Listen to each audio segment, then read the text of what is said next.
আজ পহেলা বৈশাখ। নববর্ষ বা পহেলা বৈশাখের সঙ্গে ওতপ্রোতভাবে জড়িয়ে আছে হালখাতার নাম।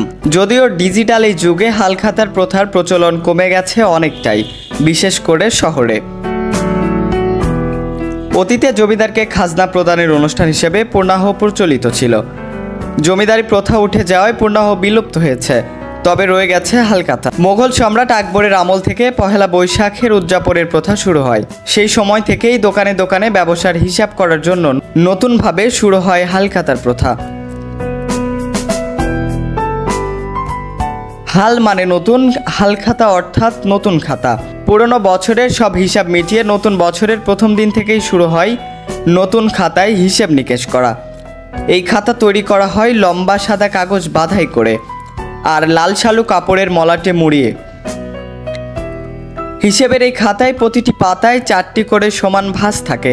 বাম পাশে জমা ও ডান পাশে খরচের হিসাব। বাংলা সনের প্রথম দিন দোকানপাটির হিসাব আনুষ্ঠানিকভাবে প্রক্রিয়া পালন করা হয়। ব্যবসায়ীরা এদিন তাদের দেনা পাওনার হিসাব সমন্বয় করে হিসাবের নতুন খাতা খোলেন।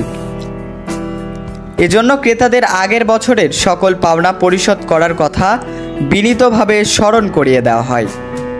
এ উপলক্ষে নববর্ষের দিন তাদের মিষ্টিমুখ করান ব্যবসায়ীরা। এছাড়াও পুরান ঢাকার সনাতন ধর্মাবলম্বী পরিবারগুলো পূজার শুভক্ষণ অনুযায়ী লাল মলাটের নতুন খাতা খোলেন। আশরাফুল অন্তর, ধূমকেতু নিউজ।